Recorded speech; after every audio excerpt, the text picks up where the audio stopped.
I'll show you poetry when I get on stage. You know, the other day that somebody told me they went back to Boulder.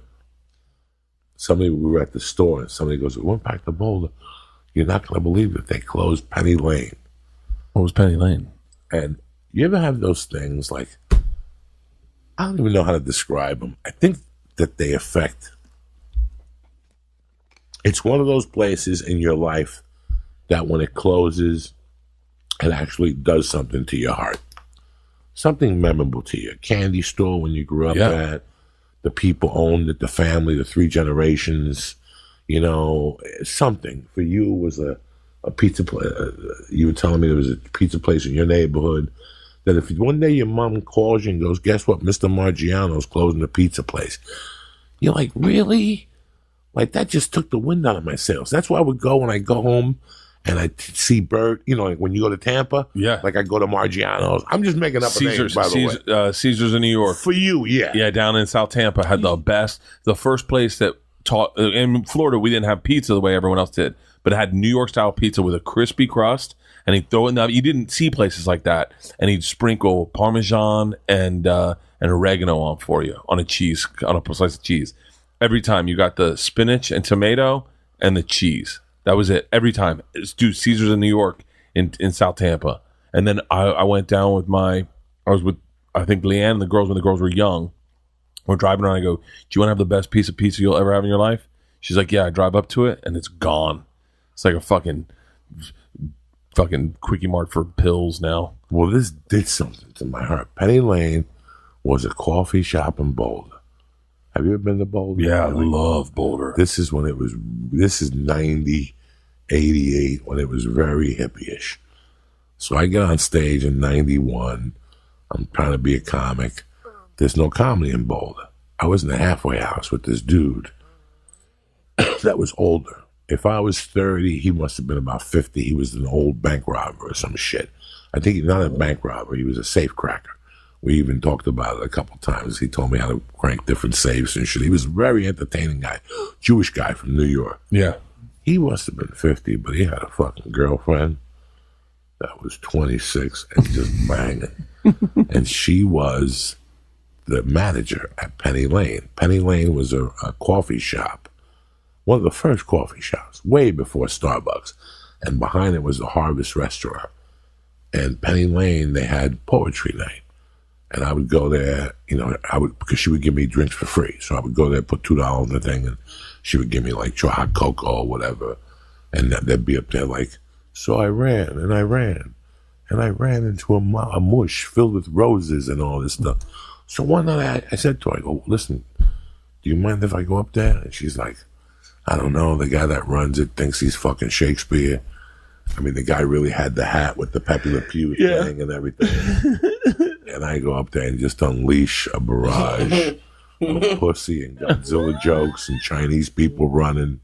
And they had to cut the show. They're like, stop. This is a poetry night. And I go, what's the difference? Just let me do 3 minutes. He's like, well, you're insulting some of the people. I go, well, I'll clean it up a little bit. So he goes, no. He goes, listen, man. Godzilla and pussy and Chinese people running away. He goes, you seem like a nice guy. He goes, just do me a favor. Come to the midnight one. There's a midnight one on Fridays and Saturdays. They would stay open all night. This is when it was safe. Yeah. Dog, you know how many times I went there and there'd be 40 people listening to poetry at 2 a.m. And I would go up. I'm talking 1990. I started in 91. Yeah. So this has to be 91, 92. Because one day they told me not to come back no more. Like one night she wasn't there and they're like, listen, just don't come back no more.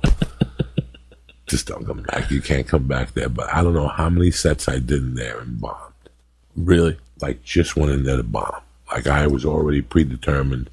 I'm just going to be a failure and I'm going to go in there and bomb. They told me the other day they're closing the place. And I don't even know why I'm telling you guys. It just broke my heart. I took so many bombings in that place. They did that with the Boston Comedy Club in New York. When they closed it, I went, fuck. I thought I'd always be able to come back there. Now, isn't it reopened? No. They recreated it for Pete Holmes' show. But they didn't reopen it. It's a wine bar, I think. No? I don't know. It's the same with Laugh Stop. Do you remember Laugh Stop in Houston? Man, when that place closed, I was like, fuck. The original one? The original one in Houston. Gray. Yeah. Gray Street. Yeah, it was on Gray Street. Oh my God. They said when we talked to Netflix, and you don't know what your budget's going to be when that you get on. I mean, I knew it wasn't going to be much, but they said just ballpark. What if you could shoot your special anywhere? How would you shoot it? No, price isn't an option. I was like, I'd go in and I'd rent that restaurant for a week. That now is the Houston Laugh Stop, and then I'd rebuild this. I'd rebuild the stage. It's still there. What do you mean? It's not. They never tore it down, and the restaurant closed, and they only used the front part for the restaurant, so the thing remains open. They were opening it for a few weeks. Jimmy Schubert did it. They were opening. Are you serious? Some comic talked them into it, but you couldn't cover the nut. Some comic went in there and said, "Listen, it's just sitting here. It's there. All you gotta do is go in there and put the lights on." The whole fucking thing, and you're back in business. How does Comedy Central or someone not shoot a bunch of specials in there? Like just a bunch of guys who started there and grew up around there, and like what was your home club? Well, it wasn't that. That was from '97 to 2003.